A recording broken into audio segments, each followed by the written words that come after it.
அனைவருக்கும் வணக்கம். ஆர்டே ஸ்குவாட் அசம்பிள் ஆயிட்டோம். Half the squad. இன்னைக்கு test match, third test match, day 4. Evenly பாய்ஸ்டா இல்ல இங்கிலாந்துக்கு சைட் அட்வான்டேஜ் முடிஞ்சான்னு சொல்ல முடியல. பட் நம்ம நேற்று பேசின மாதிரி டீக்கு அப்புறம் அவங்க ஆல் அவுட் ஆயிட்டாங்க. நம்ம இந்த டைம்ல பேட்டிங் பிடிக்கணும்னு நினைச்சோம். பேட்டிங் பிடிச்சாங்க. பிடிச்சி அதோட சேர்த்து 4 விக்கெட் விட்டுட்டாங்க. அதுக்கு பேட்டிங் பிடிக்காம இருந்திருக்கலாம். பட் இருந்தாலும் லீடு கொஞ்சம் அதிகமா இருக்கும். பரவாயில்ல. ஜெய்ஸ்வால் வந்து கொஞ்சம் காலை நகட்டிருக்கலாம். கால் மூவ் பண்ணாம அப்படியே நின்ன பொசிஷன்லயே வாங்க லெஜ்ஜி கொடுத்து அவுட் ஆயிட்டாரு. மத்த 3 விக்கெட்டும் I think pitches in play, பாலும் கொஞ்சம் மூவ் ஆகுது. ஸோ அந்த 4th டே 5th டே பிச் கஷ்டமா இருக்கும்னு ஃபர்ஸ்டே நம்ம பேசினது வந்து இப்ப தெரிய ஆரம்பிக்குது. அது நல்ல பால். கருணாயர் வந்து திருப்பி மேபி இன்னொரு சான்ஸ் விட்டுட்டாரா அப்படின்னு தெரியல. என்ன நினைக்கிறீங்க? ஐ மீன் ஷார்ட்ஸ் ஆஃபர் பண்ணாம இது பண்றதெல்லாம் இப்போதைக்கு தேவையில்லாத. நல்லா கான்ஃபிடென்ட்டா விளையாடிட்டு இருந்தாரு. அதான் போர் இதுதான் ஒரு ஃபுல் ஒரு மற்ற பால்லாம் நல்லா தான் விளையாடிட்டு இருந்தாரு. பட் இனிமேட்டு சான்ஸ் கொடுத்தா ஆகணும். பட் ஆனா அடுத்த டெஸ்ட் தான் லாஸ்ட் சான்ஸ்னு நினைக்கிறேன். மேன்செஸ்டர் தான் கடைசி ஆடுவார்னு சொல்றீங்களா? இல்லாட்டி அடுத்த மேட்சே சாய்ஸ் நிறுத்தி விட்டுருவாங்களா?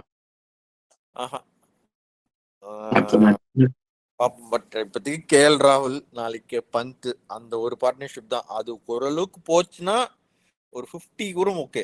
அதுக்கப்புறம் கூட ஜடேஜா, நிதிஷ் ரெட்டி இதுன்னு பண்ணலாம். பட் எடுத்தோடனே போய் ஒரு விக்கெட் போச்சுன்னா கஷ்டம் தான். அதுக்கப்புறம் இல்ல, அதான் இன்னைக்கு டெபிசிட்டை கொண்டு வந்துட்டாங்க, கம்மி பண்ணிட்டாங்க. Less than 150, 193 target, less than 150 கொண்டு வந்துட்டாங்க.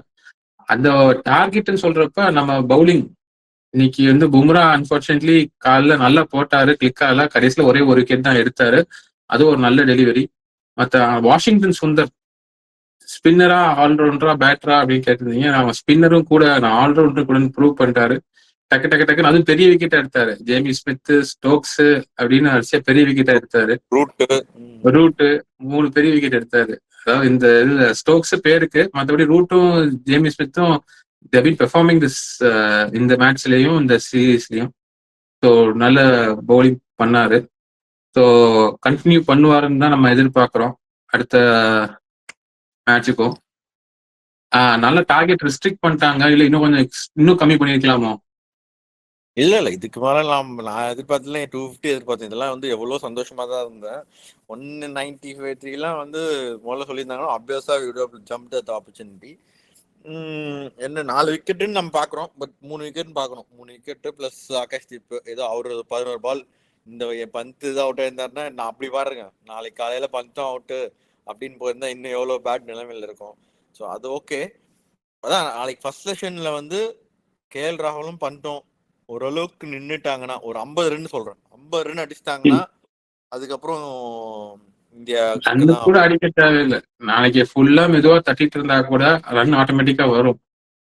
வராது. இந்த பிச்சில் வந்து கஷ்டம், அவ்வளோ ஈஸி கிடையாது. ஏன்னா அவங்களோட ஆர்டர் பார்த்தோம் நம்ம, ஒன்றும் அவ்வளோ ஈஸியாக அடிக்க முடியாது. ஸ்பின்னு போட்ட கூட நம்ம ஆளுங்க அவுட் ஆவாங்க. ஐ திங்க் ஸ்பின்னு போட்டாங்கன்னா Pant has to take down. அது அவர் பண்ணிடுவாரு. எப்படி இருந்தாலும் நம்ம சொன்னாலும் சொல்லிட்டு பண்ணிடுவாரு. அவுட் ஆகிறதுக்கு சான்ஸ் உண்டு. பட் ஆனால் அதெல்லாம் யோசிக்க கூடாது. He has to take down. ஏன்னா வந்து பிச் வந்து அந்த அளவுக்கு ஈஸி கிடையாது பேட்டிங்க்கு. கொஞ்சம் அக்ரெசிவா ஃபாஸ்ட் இருந்துச்சு. பட் ஆனால் ஃபர்ஸ்ட் 1 ஹவர் ஒரு ஃபர்ஸ்ட் செஷன் வந்து கொஞ்சம் கன்சர்வேட்டிவா விளையாடணும். லஞ்ச் வரைக்கும் விளையாண்டா நம்ம ஜெயிச்சிருவோம். லஞ்ச் 2 ஹவர்ஸ் தானே. இப்போ 11 ஆச்சுன்னா 1க்கு 2 ஹவர்ஸ், ஒரு 30 ஓவர். இப்ப பால் வந்து 20 ஓவர் கிட்ட போட்டிருக்காங்க. இன்னும் 30 ஓவர், கொஞ்சம் இன்னும் 10 ஓவர் தாக்கு பிடிச்சா அதுக்கப்புறம் பால் கொஞ்சம் இதாயிரும், இன்னும் கொஞ்சம் சாஃப்ட் ஆயிரும். அதுக்கப்புறம் கொஞ்சம் ஒரு இந்த ஸ்விங் அந்த அளவுக்கு இருக்காது. பட் பிச் அந்த கிராக்ல அடிச்சுதான் நிறைய டக்குன்னு உள்ள வருது. ஸோ அது எப்படி பிஹேவ் ஆகுதுன்னு தான் பார்க்கணும். இதுக்கு மேல இந்தியாஸ் கேம் டு லூஸ். இந்த ரிசல்ட் உறுதி நாளை அறிவிக்கப்படும். அறிவிக்கப்படும்.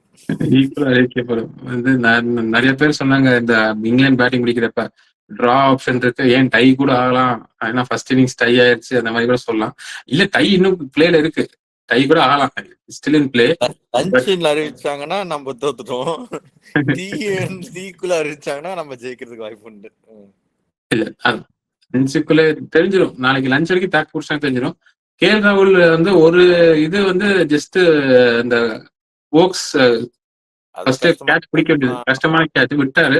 பட் அதான் அது ரெண்டு கை வச்சு 2 கையில போனா டிராப் தான், ஒரு கையில பட்டா கூட டிராப் தான். ஸோ அது ஒண்ணுதான், மற்றபடி அவர் ஸ்டேபிளா தான் இருந்தாரு. ஸோ கன்வியூ பண்ணாருன்னா he deserves to be the man of the match நினைக்கிறேன். ஜெயிச்சு கொடுத்தாருன்னா அவர் தான் மேன் ஆஃப் த மேட்ச். இப்பயே நம்ம ஜெயிச்சா அவர் தான் man of the match.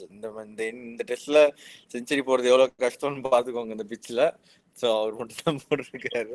So அதனால கண்டிப்பா ஜெயிச்சாருன்னா ஷார்ட். இப்ப கூட சொல்றான் ஜெயிச்சாலே அவர் இதுக்கு மேல அடிக்கலனாலும் ஜெயிச்சா அவ்வளவுதான், அவர் தான் மேன் ஆஃப் த மேட்ச். இப்போ ஆனா இவங்க கூட நல்லா பண்ணிட்டு ஸ்கோர் பண்ணோம், அது கீ. பட் அதே நேரத்துல வந்து ஜடேஜா, சுந்தர், நிதிஷ்குமார் ரெட்டி 3 பேரும் வந்து ஃபர்ஸ்ட் இன்னிங்ஸ் ஓரளவுக்கு ஜடேஜா ஸ்டெபிலைஸ் பண்ணாரு. மற்ற 2 பேரும் வந்து if they stay also we have good chance தோணுது. ஸோ இன்னும் எத்தனை விக்கெட்? அப்போ மொத்தம் 7 விக்கெட் இருக்கு. 5 விக்கெட் இருக்கு. இல்ல நம்ம பும்ரா, சிராஜ் வந்து நம்ம வந்து கணக்குல சேர்த்துக்கல. இருந்தாலும் இன்னும் ஒரு 6 விக்கெட் இருக்கு. அவங்க அது சொல்ல முடியாது. இதே மாதிரிதானே மொஹாலியில 2010 வந்து ஓஜா ஒரு சைடு நின்று இன்னொரு சைடு லக்ஷ்மன் தானே. அது இந்த எல்பிடபிள்யூ ஆக வேண்டியது, எல்டிஆர்ஸ் தான் அந்நேரம் நம்ம தோத்துருப்போம். கடைசி கொடுக்கல. நம்ம நிறைய மேட்ச், அது நிறைய மேட்ச் நம்ம ஜெயிச்சிருப்போம். ஆனா அப்ப அந்த WT கிடையாது. அதான் சொல்றேன், டிசிஷன்ஸ்லாம் எதுவும் சொல்லக்கூடாது. நம்ம எத்தனை we are under very very poor decisions நமக்கு கொடுத்துருக்காங்க, அதெல்லாம் வந்து காம்பன்சேட் ஆயிடும். அது என்னமோ உண்மைதான். சச்சின் டெண்டுல்கர் நிறைய செஞ்சுரி அடிச்சிருப்பாரு, ஸ்டீவ் பக்னர்னால நாசமா போச்சு அப்படின்னு நிறைய சொல்லியிருப்போம் நம்ம. அது டிஆர்எஸ் இருந்தா வேற மாதிரி போயிருக்கும். இப்ப நிறைய அம்பையர்ஸ் இருக்காங்க. நம்ம இந்தியன் அம்பையர் கூட ஒருத்தர் இருக்காரு, ஐபிஎல் சூப்பரா டிசிஷன் எல்லாம் கொடுத்தாரு. அவரை கூட ரிட்டையர் பண்ண வைக்கலாம். இன்னும் கொஞ்சம் யங் அம்பையர் தான். அதெல்லாம் வந்து நம்ம பெருசா அதை பத்தி நம்ம பண்ணலாம். Opinion does not matter. பார்ப்போம். இல்ல நான் ரொம்ப போர் அம்பையரிங் தான். எதுவும் நம்ம வந்து எதுவும் அவங்க காசு வாங்கிட்டாங்க இப்படி அப்படிலாம் சொல்லல. அந்த மாதிரி தான் நம்ம மத்தவங்க சொல்லுவாங்க. அதெல்லாம் ஜென்ரலி போர் அம்பையர் அப்படின்னு சொல்றதுல ஒன்றும் தப்பு கிடையாது. உண்மைதானே சொல்றேன். இன்னொன்னு வந்து இப்போ இவங்க பவுலிங் வந்து மேட்ச் ஆரம்பிச்சதுக்கு அப்புறம் ஓவ்ஸோ பரவாயில்ல, ஓகே. ஐ மீன் கட்டனிங்கான்றது சர்ப்ரைசிங்லி கார்ட்ஸ் 2 விக்கெட்டா 3 விக்கெட் எடுத்துட்டாரு நினைக்கிறேன். 2 விக்கெட் எடுத்துட்டாரு. ஆமா. ஸோ அவர் தான் கொஞ்சம் டைட்டா போடுறாரு.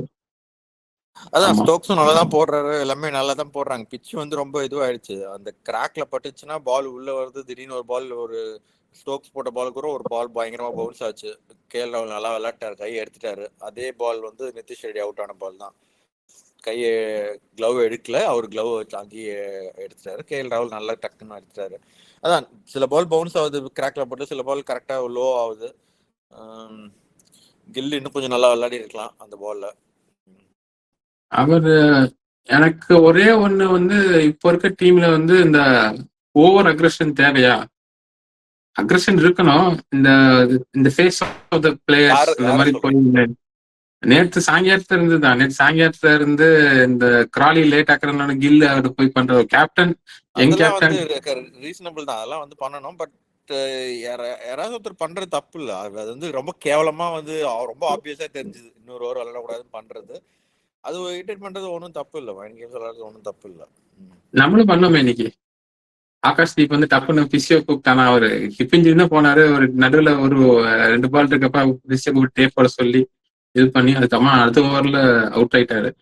பட் அதான் எல்லாருக்கும் நியாயம். லாஸ்ட் ஓவர் இல்ல, பட் இவருக்கு ஏற்கனவே இன்ஜுரி ஆயிடுச்சு. இல்ல கிராயின் இன்ஜுரி நடுவில் போனாரு. ஐ திங்க் அடுத்த மேட்ச் விளையாட மாட்டாருன்னு நினைக்கிறேன். ஆனா அடுத்த மேட்ச் தானே மேன்செஸ்டர் போறதுனால ஸ்பின்னர் தானே டைரக்டா Kuldeep வந்துருவார்ல.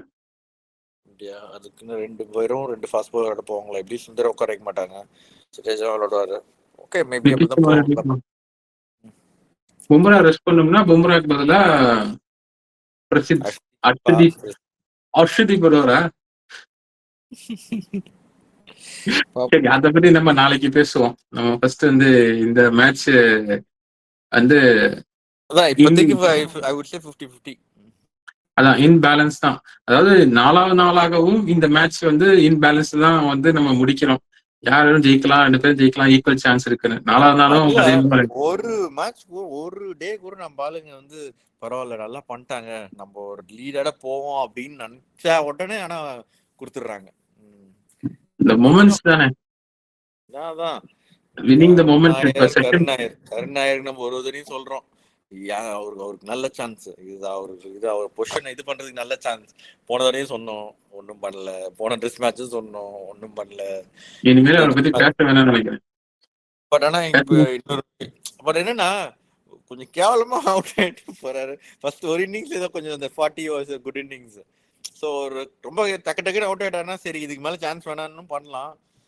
But I think they will go with கொஞ்சம் ஸ்லிப்லயும் கொஞ்சம் கேட்சஸ் எல்லாம் என்ன சொல்றது இப்ப பிடிக்கலனாலும் கொஞ்சம் ஸ்லிப் கார்டுனா முக்கியம் அப்படின்றதுனால ஜெயிச்சுட்டா மேபி மாத்த மாட்டாங்க. ஜெயிச்சுட்டா மாத்துறதுக்கு வாய்ப்பு கம்மி, இன்பேலன்ஸ்.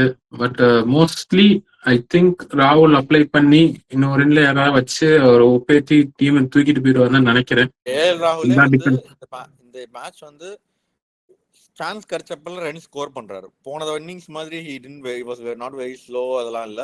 6 4 அடிச்சிருக்காரு. டிரைவ் கிடைச்சா சான்ஸ் கிடைச்சா அடிச்சிடறாரு. ஏன்னா அவருக்கும் தெரியுது பிச்சு பார்த்தா ஏதாச்சும் ஒரு பால் நம்ம வந்து நல்ல பால் கூட இல்ல என்ன அவங்களுக்கே சொல்லுவாங்க பாத்தியா பவுலருக்கே தெரியாது என்ன சைட் போகும் அப்படின்னு சொல்லிட்டு. அதாவது டீம்ல பட்டா எந்த சைட் போகும் எனக்கே தெரியாது அப்படின்ற மாதிரி அந்த 2-3 அப்பீல் பண்ணது வந்து நல்லா லெக்ல போச்சு. அதனால இல்லாட்டி நல்லா டாப் ஆஃப் தி ஸ்டெம்ப்ல போச்சு. ஒன்னு வந்து அம்பேர்ஸ் ரிவ்யூல காப்பாற்றப்பட்டாரு ஆகாஷ் தீபத்துக்கு முன்னாடியே. ஸோ அந்த மாதிரிதான் வந்து போகுது. ஸோ அவங்களுக்கும் வெயிட் பண்ண தெரியாது, ஸ்விங் கண்ட்ரோல் பண்ண முடியாம போட்டுட்டு இருக்காங்கன்னு நினைக்கிறேன். So will see how they perform. இதே மாதிரி போகுதுன்னு பார்ப்போம்.